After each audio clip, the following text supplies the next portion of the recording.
Lorsqu'on vous demandera s'il est possible de mettre fin à la vie d'une personne en lui appliquant un tampon imbibé de chloroforme sur la bouche, vous ne répondrez plus jamais non. L'histoire que je m'apprête à vous raconter est aussi révoltante qu'étonnante. Elle touche à la folie, à l'obsession maladive d'une femme et va vous marquer tant elle est injuste et insensée. Bienvenue à vous sur ma chaîne Black Edelweiss.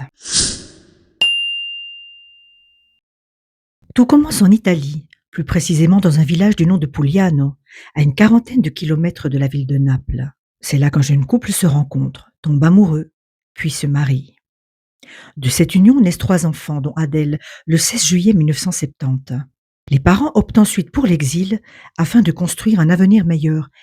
Et c'est à Lausanne, en Suisse, qu'ils choisissent de s'établir. Le père de famille a trouvé un emploi en tant que chauffeur-livreur. Le couple part donc après les 6 premiers mois de vie de leur fille, la laissant au bon soin de ses grands-parents en Italie. Maria Niccolò expliquera lors d'un reportage télévisuel diffusé en 1995 sur la chaîne nationale avoir laissé Adèle à ses parents jusqu'à l'âge de 5 ans, puis l'avoir emmenée par la suite en Suisse pour qu'elle vive avec eux.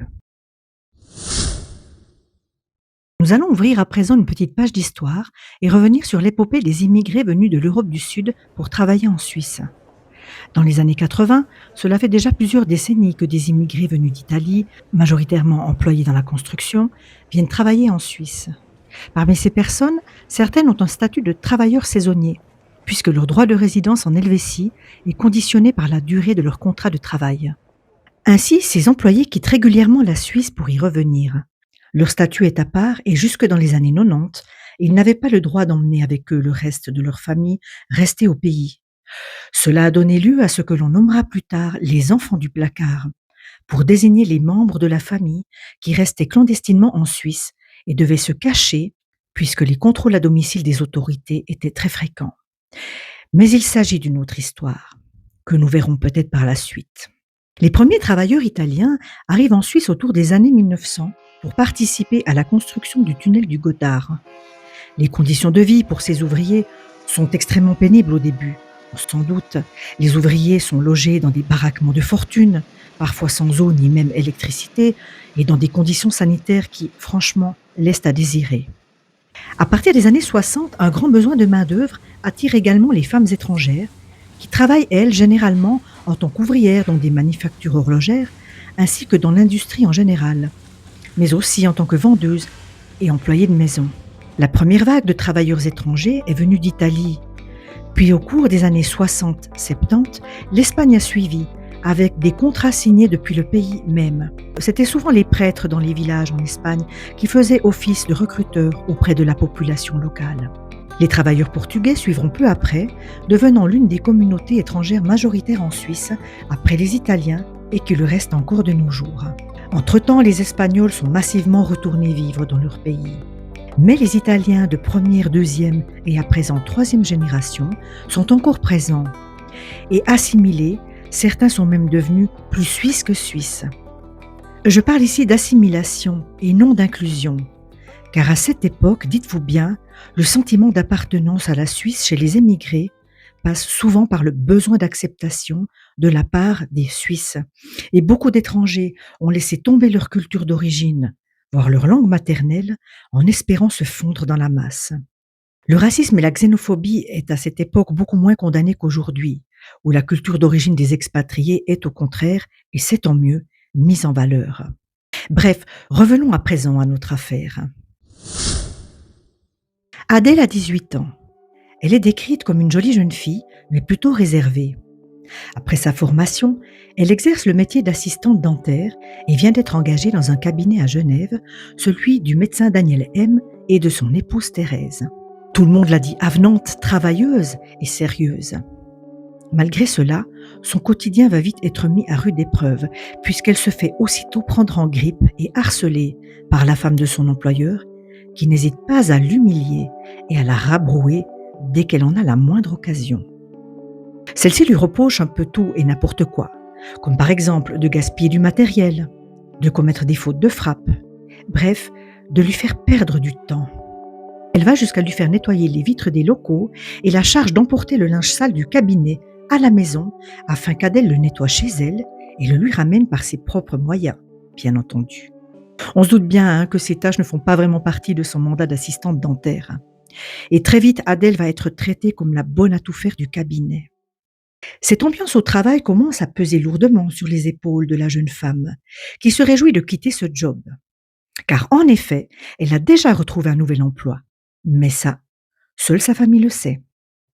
Elle n'a pas voulu l'annoncer à ses employeurs actuels, de peur de leur gâcher leur fête de fin d'année, a-t-elle confié à ses parents. Bon, il se peut aussi qu'elle voulait s'éviter encore plus de haine et de mauvais traitements de la part de sa patronne pendant le temps qu'il lui restait au cabinet. C'est fort possible et même très probable. Mais au fait, pourquoi la femme du dentiste la traite ainsi?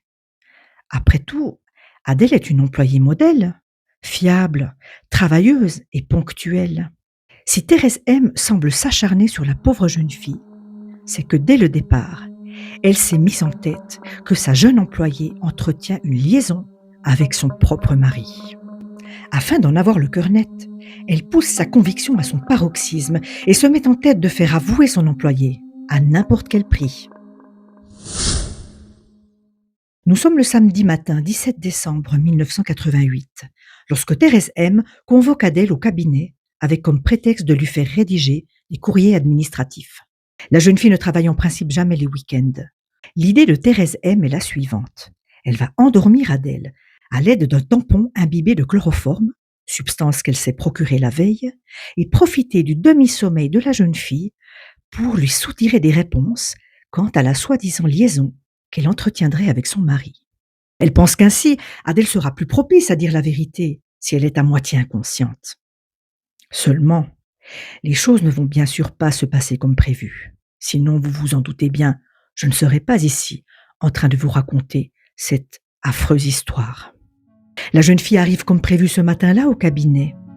Après un bref débriefing, elle s'installe à une table et commence à s'atteler à son travail.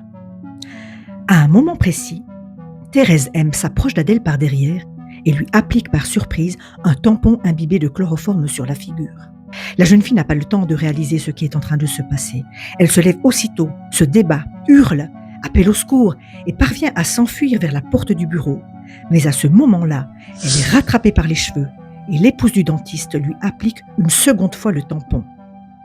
Et cette fois-ci, elle a doublé la dose, si bien qu'Adèle perd aussitôt connaissance. Quelqu'un a tout entendu, ou du moins en grande partie. Il s'agit d'un commerçant, M. Christian Sbinden, qui se trouve à l'étage en dessous. Il expliquera par la suite aux enquêteurs avoir entendu une jeune femme crier de terreur, puis des bruits sourds, comme lorsque quelque chose de lourd tombe au sol. Intrigué, il monte à l'étage supérieur, puis sonne au cabinet. Mais personne ne lui ouvre, comme vous vous en doutez peut-être. Il n'entend plus rien, mais il aperçoit de la lumière s'éteindre depuis l'extérieur. Entre-temps, l'épouse du dentiste bâillonne Adèle, puis la traîne dans une pièce voisine. Monsieur Sbinden est de plus en plus inquiet. Il sent bien que quelque chose d'anormal a lieu. Alors il remonte quelques minutes plus tard. Il sonne. Il insiste cette fois. Et Thérèse M lui ouvre enfin la porte. La femme qui se tient en face de lui est livide, fébrile et de plus, elle tremble. Lorsque l'homme lui demande s'il lui est arrivé quelque chose d'anormal, elle lui répond simplement que tout va bien, avant de refermer la porte. Mais il n'y a pas de temps à perdre. À la suite de cela, Thérèse M cache le corps d'Adèle dans une pièce isolée du cabinet et lui lie les chevilles.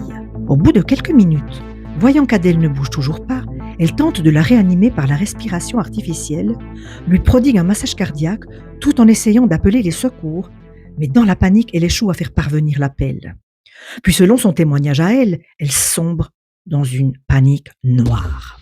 Elle va commencer par déshabiller Adèle, lui retirer ses bijoux et mettre son corps dans un sac de marin en nylon que le couple entreposait pour ses sorties sur le lac au cabinet. Elle place également sur sa tête un petit sac poubelle. Elle cache ensuite le sac derrière un meuble. Son mari arrive vers 14h au cabinet, comme il en a l'habitude le samedi, afin de soigner les patients. Elle attend patiemment qu'il termine son travail pour lui annoncer la terrible nouvelle. Mais chose étrange, auparavant, elle va s'assurer des sentiments de son mari à son égard.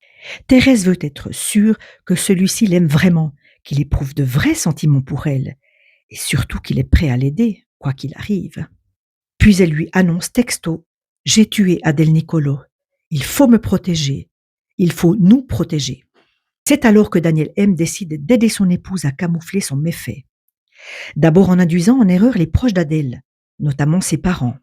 La maman reçoit un coup de fil du dentiste vers 17h le même jour. Celui-ci l'informe qu'il cherche Adèle depuis plusieurs heures. La jeune fille est sortie à midi pour s'acheter quelque chose à manger et elle n'est plus revenue au cabinet depuis. Il va jusqu'à ajouter que ce comportement était en fait fréquent chez Adèle, qu'elle avait pour habitude de traîner dans les rues pendant sa pause. La mère, comme on s'en doute, va commencer à s'inquiéter. Mais le dentiste se montre rassurant et lui raconte qu'elle est probablement restée avec des amis en ville, qu'elle a fait un tour et qu'elle ne va pas tarder à rentrer, bien sûr. Ouais, la mère d'Adèle ne semble pas plus tranquille et on la comprend. Sa fille est sérieuse, ce n'est pas du tout dans ses habitudes de disparaître comme ça. Elle ne l'a jamais fait et sans prévenir personne en plus. L'angoisse monte au fil des heures. Du côté du couple, en revanche, celui-ci est tranquillement en train de dîner dans un restaurant de la place le soir même. Ils ont en effet un plan à élaborer pour cacher le corps de la jeune fille. C'est bien connu, cela est plus sympa à discuter devant une bonne assiette et un verre de rouge. Non, le couple part ensuite se débarrasser du corps d'Adèle avec sa voiture aux alentours de 22h, selon ses propres déclarations. Mais il leur est difficile de trouver un lieu adéquat. Il n'est pas Pablo Escobar qui veut, pas vrai? Daniel et Thérèse M. vont tourner dans la région lémanique pendant plusieurs heures, à la recherche d'un endroit discret. Tout d'abord, ils pensent jeter le sac au fond d'un lac. Le couple va jusqu'à Montreux, Lausanne, Saint-Gingolph, puis aux abords du lac de Bray. Mais à chaque fois, ils sont dérangés. Ils ne savent pas vraiment comment s'y prendre. Pour finir, ce sera le dentiste seul qui partira déposer le corps à Genève au petit matin.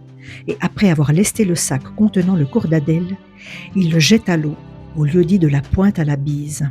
Pour brouiller les pistes, le couple a par ailleurs dispersé les affaires personnelles d'Adèle dans plusieurs poubelles le long de l'autoroute, ainsi que brûlé ses documents d'identité. Le corps de la jeune fille est découvert quelques heures plus tard par un groupe d'adolescents partis faire un tour d'aviron sur le lac Léman. La police est aussitôt prévenue et une patrouille est dépêchée sur le lieu. Les enquêteurs laissent des gendarmes planqués sur place au cas où des personnes suspectes se représenteraient sur les lieux. Il n'est pas rare, en effet, que des assassins reviennent plus tard sur le lieu où ils ont abandonné leurs victimes. Et bingo! Vers 22h dimanche soir, le couple de dentistes revient effectivement sur place. Ils ont eu peur que le corps d'Adèle ne remonte à la surface et ils ont prévu de le lester une nouvelle fois, avec un objet plutôt lourd. Ils sont contrôlés par les gendarmes, mais rentrent chez eux sans être inquiétés. Cependant, ils finiront par aller se dénoncer eux-mêmes 2 heures plus tard à la police. Dans le coffre de leur voiture, on découvre un radiateur avec lequel le couple prévoyait de lester une nouvelle fois le corps d'Adèle. Aux gendarmes qui les interrogent, Daniel et Thérèse M. garderont toujours la même version. Elle, c'était un accident et lui, je devais rester loyal envers mon épouse. Thérèse M., après son arrestation, va donner une toute autre version des faits. Elle raconte que ce jour-là, au cabinet, elle nettoyait des taches avec du chloroforme quand Adèle s'est soudain mise à la provoquer, à la chercher comme on dit. À partir de là, une dispute aurait éclaté entre les deux femmes et pour la faire taire, elle appliquait le chiffon imbibé de chloroforme sur la bouche de la jeune fille. Et puis, selon Thérèse M., Adèle ne serait pas la personne sérieuse et joviale que tout le monde apprécie, mais plutôt une fille négligée, paresseuse et touchant occasionnellement à la drogue. La haine de Thérèse M. envers Adèle semble perdurer même au-delà de la mort de la jeune fille. D'ailleurs, il semble que l'obsession de Thérèse M. pour Adèle ne se soit pas arrêtée, bien au contraire. 1 année et demie après la mort d'Adèle, depuis sa prison, l'épouse du dentiste demande par écrit à un homme d'aller séduire la cousine d'Adèle dans le but de lui soutirer des informations. C'est ainsi qu'elle pense avoir le fin mot de l'histoire au sujet des tromperies de son mari. Son plan sera déjoué in extremis par les autorités qui intercepteront la lettre. Il semble que son obsession est virée à la folie. Et c'est dire le côté irrationnel de cette affaire. N'oubliez pas de me donner votre opinion dans les commentaires. Monsieur et Madame M évoluent dans le milieu petit bourgeois de Genève à cette époque. Thérèse M est d'origine polonaise. Elle a 31 ans au moment des faits. Certaines sources la disent fille de médecin, d'autres fille de diplomate. Ce qui est certain, c'est qu'elle est passionnée par le cinéma et qu'elle a même étudié le 7e art à Paris et aux États-Unis avant d'épouser en 1983 Daniel M., dentiste d'origine suisse-allemande. Tous deux s'installent ensuite à Genève et ouvrent un cabinet à la prestigieuse rue du Mont-Blanc. Il y sera médecin dentiste, elle y officiera en tant que bras droit, s'occupant principalement des tâches administratives. Madame est décrite par l'avocat de son mari comme une femme incroyablement ambitieuse, fervente, une vraie passionnariat. Tout le contraire de lui qui, à côté d'elle, paraît plutôt fade et insignifiant. Par l'un de ses avocats à elle, elle sera dépeinte comme une personne complaisante vis-à-vis d'elle-même et de ses actes, et surtout exempte d'empathie, de surcroît à l'égard de sa victime et de sa famille. Thérèse M se montre très procédurière et méticuleuse quant à la préparation de sa propre défense. Autant dire que dans ce couple, c'est clairement Madame qui mène le jeu. Elle subjuguerait et dominerait son époux. Selon le témoignage recueilli par un officier de police, et là je vous prierai d'être attentif et de ne pas rire tout de suite, il lui arriverait parfois d'être jalouse envers son mari, au point d'aller régulièrement lui baisser son pantalon pour vérifier si ce dernier n'a pas eu de relation intime avec quelqu'un d'autre. Bref, monsieur quant à lui a tendance à s'amuser de la jalousie excessive de son épouse.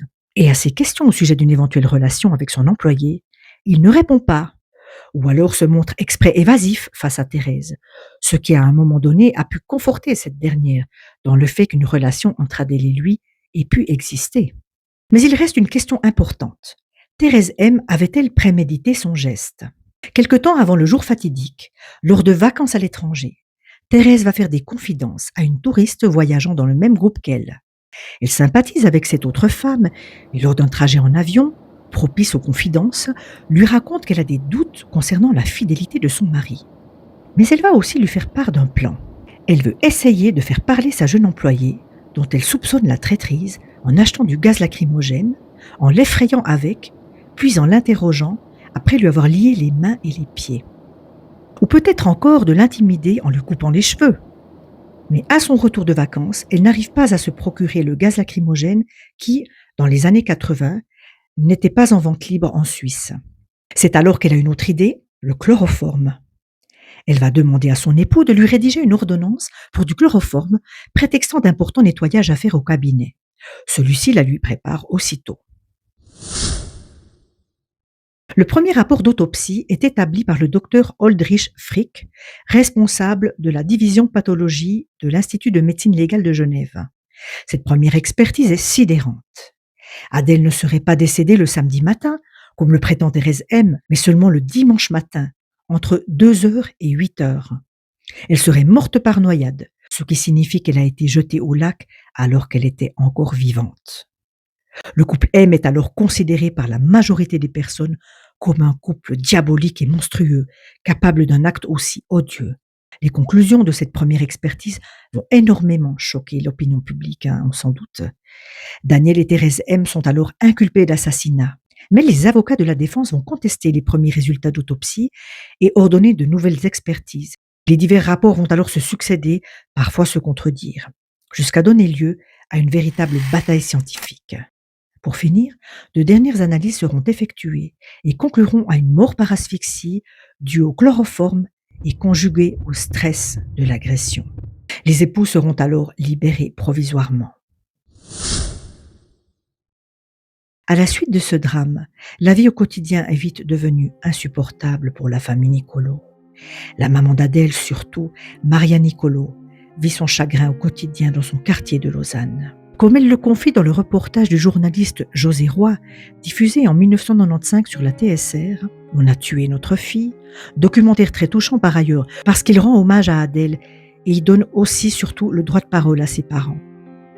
Maria Nicolo donc s'explique. Elle s'est mise à voir Adèle à chaque coin de rue de la ville de Lausanne, notamment aux arrêts de bus et dans les cabines téléphoniques, suite à sa disparition.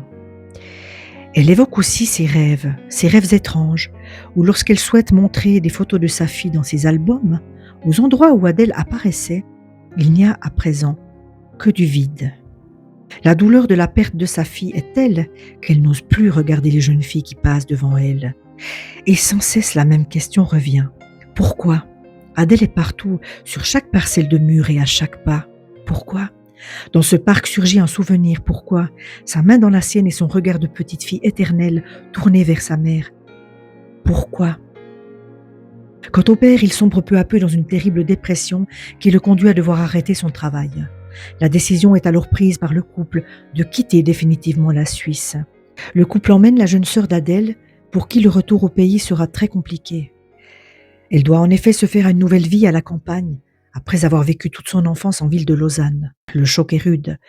Son autre fils étant resté à Lausanne, ainsi que des cousins et cousines, la mère parle alors d'une famille totalement déchirée. Comme vous pouvez le constater, cette tragédie aura eu d'innombrables conséquences.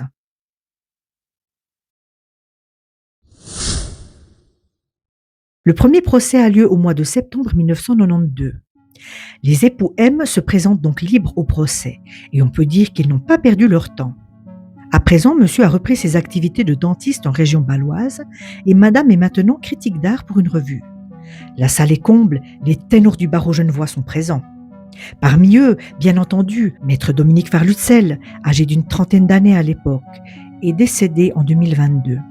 Dominique Varlutzel est une figure emblématique, controversée et très médiatisée du milieu juridique roman. Il est le premier avocat de Thérèse M. Puis apparaîtront le long de la procédure d'autres figures marquant la défense. Une question est au cœur des délibérations. Quelle était vraiment l'intention de Thérèse M ce jour-là? Maître Varlutzel avance un premier argument de défense, celui de la non-reconnaissance du tampon imbibé de chloroforme en tant qu'instrument visant à tuer un individu. Et oui, Thérèse M jure ne pas avoir été au courant de la dangerosité du chloroforme, et surtout pas de son risque mortel. Alors, afin d'appuyer les dires de leur cliente, ces avocats ont une idée assez astucieuse, il faut quand même l'avouer. Ils vont commander un sondage auprès de la population genevoise. La question est la suivante. Quel est selon vous l'effet du chloroforme? Et à 90%, les personnes répondent que selon elles, l'effet de l'application d'un tampon de chloroforme sur le visage est celui de l'étourdissement passager. Cette enquête validerait donc le fait que pour Thérèse également, il était clair que l'effet escompté serait un étourdissement momentané et qu'en aucun cas la mort d'Adèle n'était recherchée à travers ce geste. Ainsi, il s'agirait bien d'une mort accidentelle. Mais l'avocat de la famille Nicolo ne l'entend pas de cette oreille. Selon lui, Thérèse M a créé une situation dangereuse, a joué avec un produit dangereux qu'elle ne connaissait pas, prenant des risques dans le but de faire parler Adèle. Et tout ceci a conduit à la mort de la jeune fille. Selon lui, il s'agit tout simplement d'un meurtre. Sa plaidoirie finira par convaincre les jurés et Thérèse M est condamnée à 8 ans de réclusion pour meurtre par dol éventuel. Faisons une petite parenthèse juridique aussi, ici. Alors, le dol éventuel, je vais vous lire la description telle qu'elle est écrite dans le code pénal. Faute de celui ou celle qui prend délibérément le risque de causer un dommage à autrui sans pour autant avoir voulu que le résultat dommageable se produise. Un point qu'il m'apparaît important de souligner à présent est que Thérèse M n'a jamais souhaité d'expertise psychiatrique, bien qu'elle lui eût été conseillée par son avocat maître Poggia. Effectivement, un trouble ou une faiblesse psychique au moment des faits aurait pu partiellement atténuer sa responsabilité dans cette affaire. Par ailleurs, l'épouse du dentiste n'a pas non plus souhaité plaider quelconque irresponsabilité liée à une jalousie pathologique. Non, Thérèse M est restée figée dans sa ligne de défense, soutenant jusqu'au bout qu'il s'agissait d'un accident. Et elle n'en a jamais démordu. Daniel M, lui, est condamné à 2 ans de prison pour entrave à l'action pénale. C'est l'article 305 du Code pénal qui implique que l'auteur a soustrait une personne à l'emprise de l'autorité pénale, que ce soit au cours de l'enquête, dès l'ouverture, du jugement ou de l'exécution de celui-ci. Et atteinte à la paix des morts, article 262, a profané un cadavre humain. De plus, et il apparaît important de le souligner, son attitude a été jugée comme lâche et indigne de la part d'un médecin par le tribunal. En effet, il ne s'est pas assuré une seule fois de vérifier si Adèle vivait encore et n'a eu de cesse de vouloir protéger sa femme et la couvrir en dépit de tout le reste. Le verdict fait aussitôt scandale dans la salle. Les jurés doivent être mis sous protection et Daniel et Thérèse M se font cracher au visage par un public survolté. Outré, le père d'Adèle hurlera cette phrase en plein tribunal, phrase qui deviendra mythique. Justice de riches, justice d'argent. Le second procès s'ouvre en septembre 1995 aux Assises de Genève. Effectivement, Thérèse a fait recours devant le tribunal fédéral. Daniel M., quant à lui, n'a pas souhaité recourir contre sa condamnation. Pour les Français qui nous regardent, dans ces cas-là, les demandes de recours se font effectivement auprès de l'autorité fédérale, la plus haute instance légale de Suisse, à Berne. Parenthèse faite, 7 ans sont passés depuis le dernier procès. À présent, Daniel et Thérèse M. sont en instance de divorce, et monsieur, qui comparaît en tant que témoin cette fois-ci, est peu enclin à s'exprimer, car son hystérique de femme, selon ses propres termes, lui aurait proféré des menaces. Et comme s'il ne souhaitait pas être reconnu par le public, il s'est pourvu d'une perruque, de fausses moustaches et de lunettes. Thérèse M., elle, se montre plus décidée que jamais à obtenir son acquittement. L'avocat de la famille Nicolo a bien conscience qu'il sera difficile de prouver que Thérèse M. connaissait la dangerosité du chloroforme. Cette dernière n'a qu'à répéter qu'elle l'ignorait, et le tour est joué. Cependant, l'avocat des parents tente alors une question plus audacieuse. Et si Adèle ne s'était pas endormie, que se serait-il passé? Qu'aurait tenté de faire sur elle l'épouse du dentiste, déterminée comme elle était à la faire parler? Ce dernier argument est bien envoyé. Malheureusement, il ne parvient pas à convaincre la cour et le jury. Le procureur Salvatore Aversano, quant à lui, soutient bien la thèse du meurtre. Au moment de l'acte, dira-t-il, elle ne voulait plus faire parler, mais faire taire. Même si, à la base, Thérèse ne voulait pas la mort de sa victime, elle avait envisagé cette issue et s'en était tant bien que mal accommodée. Mais comme on le sait, le doute doit profiter à l'accusé, n'est-ce pas? Et celui-ci avait été mis en avant dès le départ par les avocats de l'épouse M. Pour résumer, le verdict établit que l'accusé voulait s'en prendre à la jeune fille, mais rien ne prouve qu'elle souhaitait la tuer. C'est sa négligence à elle envers la dangerosité du chloroforme et le fait qu'elle accepte les risques encourus qui ont conduit au décès d'Adèle et non son intention de la tuer. Je ne sais pas si vous me suivez encore, mais je l'espère. Le verdict finit par tomber une nouvelle fois et il stupéfie l'Assemblée. Thérèse M. est condamnée pour homicide par négligence à 3 ans de prison. Elle en a déjà fait 4, elle ressort donc libre. Lors de ce second procès, le journaliste José Roy est présent lui aussi. Il témoigne dans l'émission de la RTS Zone d'ombre de l'ambiance particulière qui y régnait. Un sentiment de malaise, d'irréalité, dira-t-il.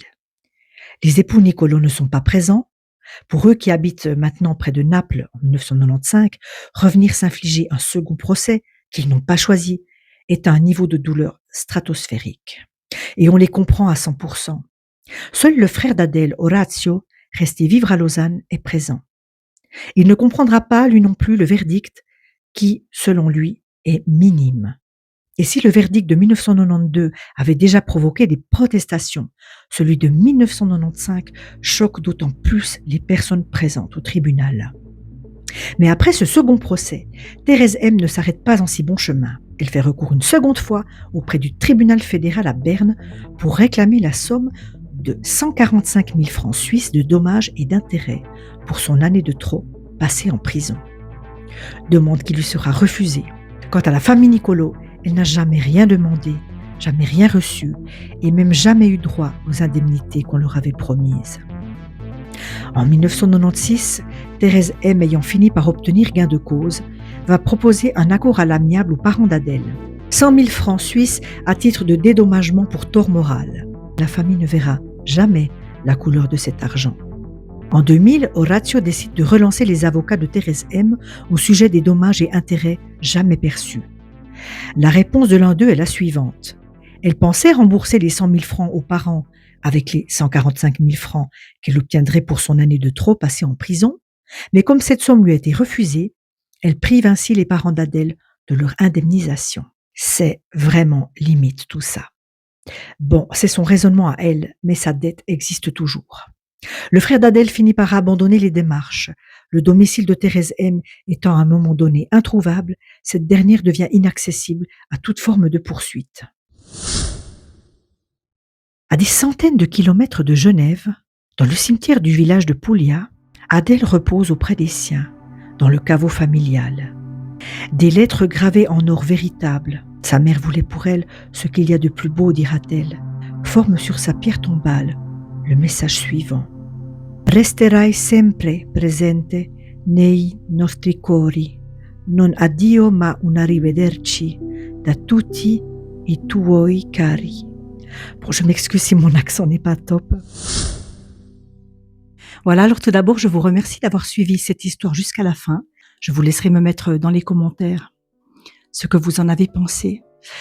Alors par quoi commencer dans cette histoire où tout est, je trouve, hors norme, exagéré, incroyable aussi, sidérant? Peut-être je vais commencer par parler de Thérèse M et de sa jalousie maladive. Alors c'est vrai que ça existe, ce sont des choses qui existent entre femmes, entre personnes, une rivalité amoureuse, la jalousie, mais là vraiment c'est de la folie parce que c'est complètement infondé, il y avait rien. Si je vous dis que des tests physiques ont été réalisés post-mortem sur le corps d'Adèle et qu'il s'est révélé qu'en fait Adèle était vierge, ça la fout vraiment mal, ça questionne quoi. En fait, elle est vraiment morte pour rien et c'est le plus désolant, je trouve. Après moi, ce qui m'a aussi choquée, alors j'étais assez jeune, je devais avoir, 12-13 ans à l'époque de cette, affaire, quand ça sortait à la télé. Moi, j'ai toujours entendu parler, de l'affaire Nicolo. C'était partout l'affaire Nicolo, dans les journaux l'affaire Nicolo, à la télé l'affaire Nicolo et en fait, eh bien, avec le recul, je me dis: «C'est c'est quand même aussi une attaque quelque part aux parents d'appeler une histoire comme ça parce que en fait, pourquoi on mettrait pas le nom des personnes, des assassins, des criminels? Pourquoi afficher le nom de cette famille qui vit déjà un deuil?» Ouais, je trouvais que c'était peut-être pas correct d'appeler ça comme ça, on aurait pu l'appeler autrement et ça m'avait déjà frappé. Ça me frappe toujours aujourd'hui. Pourquoi appeler, les histoires comme ça du nom des victimes? Fondamentalement, en fait, cette histoire me touche parce que, eh bien oui, moi je suis aussi, issue, d'une mère, issue de l'immigration et puis, j'y vois aussi là derrière un genre de oui, un genre d'histoire sociale qui reflète un petit peu quand même aussi le la manière dont on perçoit ou dont on percevait les étrangers, encore peut-être dans les années 90. J'espère que ça a évolué depuis, mais c'est vrai que je me suis souvent posé la question et je me réjouis de voir dans les commentaires ce que vous pourrez dire à ce sujet. Je me suis souvent demandé en fait si Adèle avait été une fille suisse, née en Suisse, de parents suisses et encore plus de parents de bonne famille. Est-ce que l'histoire se serait passée comme ça? Est-ce que on aurait libéré si facilement Thérèse M? Est-ce qu'on en aurait parlé de la même façon dans les médias? Je peux pas m'empêcher d'y penser. Alors peut-être que non, mais c'est une question, je trouve, qui reste posée. De quelle manière on traite les affaires selon effectivement l'origine, le milieu social des victimes. Donc malgré le fait qu'on ait appelé cette affaire l'affaire Nicolo, eh bien en fait on s'est très peu intéressé aux parents. Je ne sais pas si vous vous imaginez, ils n'ont jamais été dédommagés. Ils sont repartis chez eux comme ils sont revenus. On leur a promis de l'argent et qu'ils n'ont pas eu. Et en fait, bien sûr que c'est pas uniquement une question de sous. Ça n'aurait pas fait revenir leur fille. Mais c'est la question justement de quel traitement comment on traite les victimes, quelle attention on leur donne. Alors c'est pourquoi ce documentaire, il est hyper humain, pardon. Je pense que je vous conseille d'aller le voir. S'il est encore sur YouTube, ça s'appelle On a tué notre fille. Le journaliste, on sent qu'il est très proche des parents. Il est allé jusqu'en Italie pour le réaliser et là on voit vraiment la vie des parents après leur reconstruction, si on peut dire, en Italie après un tel drame et vraiment d'un aspect très humain et très, aussi très neutre, je trouve. Alors ce qui me frappe là-dedans aussi, c'est la dignité des parents, vraiment, la dignité de la mère surtout, moi vraiment ça me touche quoi. Oui, cette affaire pour moi, elle pose surtout question au niveau du traitement qu'on accorde aux victimes et de la façon dont on les traite, la façon dont on les balance. Je pense qu'il y a pas eu beaucoup d'égards honnêtement pour la famille d'Adèle à ce moment-là et ça je voulais leur faire ressortir. Un autre point que j'ai trouvé choquant dans cette affaire, c'est que les parents ont mis, un temps incroyable avant de pouvoir récupérer le corps de leur fille, hein, et avant de pouvoir récupérer aussi ses affaires personnelles. Je crois qu'il s'est déroulé, 18 mois, quelque chose comme ça et là aussi, c'est une attente qui est terrible, qui est longue, qui est vraiment limite quoi, si on se met à la place des parents. On n'a qu'une envie, c'est d'aller enterrer le corps de son enfant et Alors bien sûr qu'il y a des expertises qui doivent être menées dessus, mais quand même, j'ai trouvé que c'était très, très long pour les parents, pour la famille.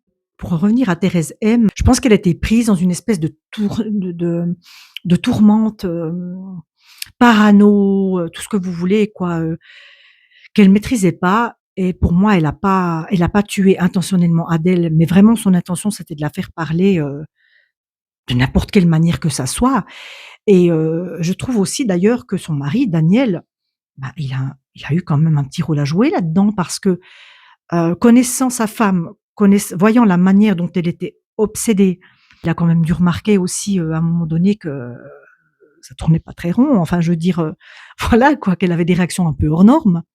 Eh bien, aller jouer sur le fait que peut-être laisser insinuer des choses. Moi, je trouve qu'indirectement, il est quand même aussi responsable des agissements de sa femme, en fait. Voilà, alors je ne sais pas du tout où ils en sont aujourd'hui, mais je pense qu'ils vivent, pépère leur vie, tranquille quelque part. Eh bien écoutez, sur ces échanges, moi je vais vous laisser. Si mon contenu vous a intéressé, vous pouvez sonner la petite cloche, vous abonner, mettre un like et surtout commenter. Les échanges sont toujours très intéressants. Et moi je vous donne rendez-vous bientôt pour une prochaine vidéo. Soyez attentifs. À la prochaine.